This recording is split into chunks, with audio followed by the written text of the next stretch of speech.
برج الميزان. قراءة برج الميزان للنصف الثاني من شهر ديسمبر. هذه القراءة راح تكون قراءة عامة تشمل طاقتكم من الناحية العاطفية والمادية في أموال، وشايفة إنكم تاركين شيء، عندكم سفر، يمكن تاركين بلد، عندكم رحيل، أو تاركين موضوع معين أو شيء معين، والله أعلم. أنا شايفة أيضا إنه البعض منكم يعمر في فترة يعني تشتت وانفصال، انفصال بعد خصام، بعد كتير مشاكل بينكم. شايفة إنه في نهاية شيء، واحتمال أنه يكون سبب انفصال علاقة ثلاثية أو شك أو غيرة.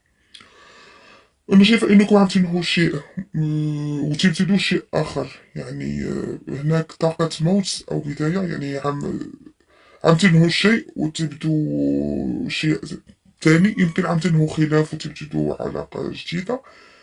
أنا شايفة أنكم تتواصلوا مع شخص، فقدتوا التواصل معه من فترة، يعني تتواصلوا معه عن طريق المواقع الاجتماعية.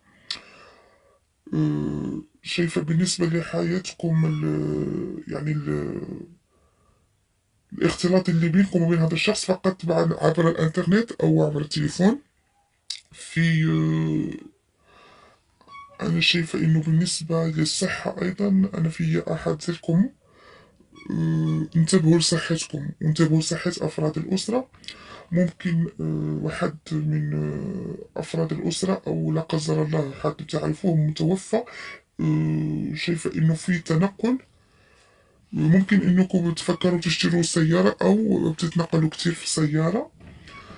في تخطيط لشيء في المستقبل. أنا شايفة إنه في طاقة تفكير للمستقبل، هناك انتظار، وهناك انتظار لشخص من برج ترابي، أو ممكن هناك شخص من برج ترابي راح تتواصل معكم بعد فقدتوا التواصل معه.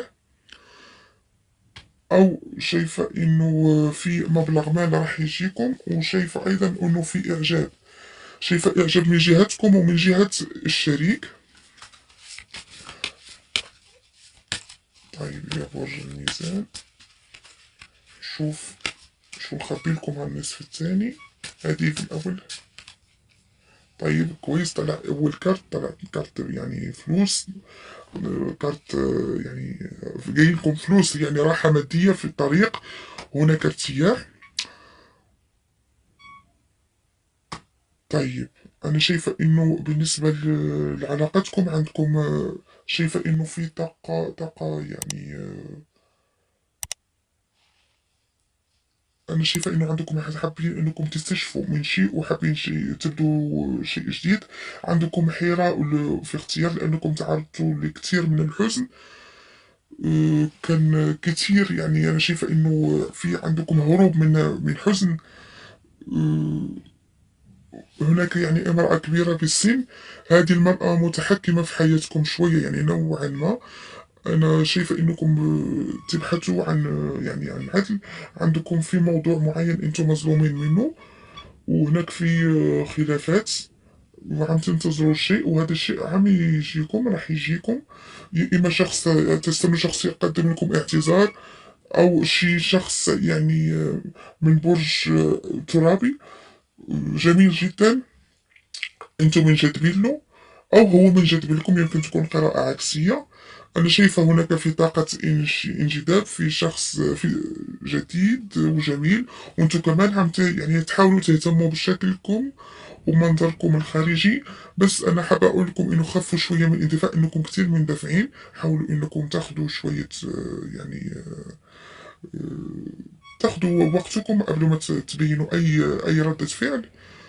أنا شايف إنه عندكم طاقة الشمس، هي من أحلى الطاقات، يعني هي طاقة الانفتاح، طاقة حرية، يعني كل الطاقات الإيجابية بشكل عام. فإن شاء الله طاقتكم راح تكون كتير حلوة في النصف الثاني من هذا الشهر. خلينا نشوف كمان شو مخبيلكم. طيب هنشوف يا برج الميزان شو عندكم. طيب عندكم بدايات جديدة. طيب بدايات جديدة، بداية عمل، تغيير. انتوا عندكم حنين للماضي. انا شايفة في طاقة حنين للذكريات وطاقة حنين للماضي. طبعا أنا راجع أقول لكم إن هذه قراءة عامة، يعني بالنسبة للقراءة الخاصة إذا كنتم حابين ممكن تتواصلوا معي في الفيديو. هنا في يعني ممكن تكون هذه الطاقة عكسي. أنا شايفة إنه أحد فيكم عامل بلوك لأحد أو العكس.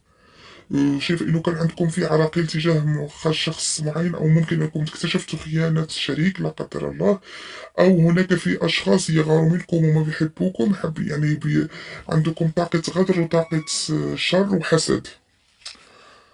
أنا شايفة إنه في طاقة غيرة قوية من ناحيتهم لإلكم، بس انتو ما عندكم طاقة صفاء القلب فيكم تشوفوا حل هذا الشيء. لازم تتبعوا يعني أحاسيسكم في أخذ قرار معين. انتو عندكم حيرة، راح تاخدوا قرار في نهاية هذا الشهر. هذا القرار فيكم يعني تحطوا إيدكم على قلبكم وتاخدوه بمشاعركم وبأحاسيسكم. خذوا يعني وقتكم أنكم تاخدوا هذا القرار، بس يكون صادر منكم من غير مؤثرات خارجية. ما تخلوش حد يأثر فيكم في اتخاذ هذا القرار. طيب، أنا شايفة إنه البعض مش الكل يعني يكون عنده زواج. أنا شايفة إنه راح يكون حديث عن عقد زواج أو عقد آخر، يمكن عقد عمل أو عقد شراء، عقد سفر. بس هناك يعني شايفة إنه في طاقة ارتباط جديدة للبعض منكم. احتمال إنه هذه العلاقة الجديدة راح تكون عندكم مع شخص من طاقة ترابية، في يتردد الكارت. وشايفة إنه حتى شايفة حتى مع الطاقة النارية. بالنسبة للصحة، أحيانا غير متوازنة. أحيانا بتحسوا بكسل وتعب وعم بتدوروا في حياتكم حاليا على التوازن. انتوا حابين انكم تستقروا. عندكم شوية مشاكل مع أشخاص. أنا شايفة إنكم يا برج الميزان ممكن مشكلة مع شخص مريض، أو مشكلة بخصوص ميراث لا قدر الله. أنا شايفة أيضا إنه السفر بيتردد كتير عليكم. سفر في وارد عندكم سفر في هذه الفترة راح تشوفوا. هذا السفر يعني هيكون سفر لطريق طويل. شايفة إنه حتكونوا شايفة أيضا أنا ما بدي أكون معكم متشائمة، بس عندكم تحذير، عندكم في خيانة من شخص يحب عم ينكر لكم، عم يعمل شيء من وراكم. انتوا أنا شايفة يعني بتوثقوا فيه، بس هو مش أهل ثقة. خدوا بالكم يا برج الميزان. أنا شايفة أيضا إنه عندكم في أخبار جيدة راح تجيكم، يعني بطريقة فجائية. أخبار كتير كويسة راح تخليكم تفرحوا. والكثير منكم يعني زي ما بقول في عنده طاقة حتخرجوا من الفترة اللي مريتوا بيها، اللي كنتوا كتير فترة يعني مريتوا بيها كانت كتير قاسية بالنسبة لكم. حنشوف أيضا شو حيقولكم، شو مخبيكم كمان.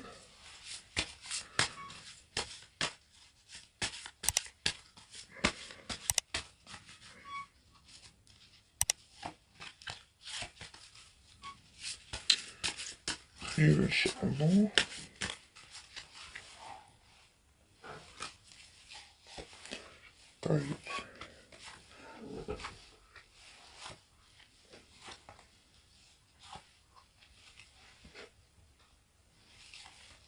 طيب، برج الميزان.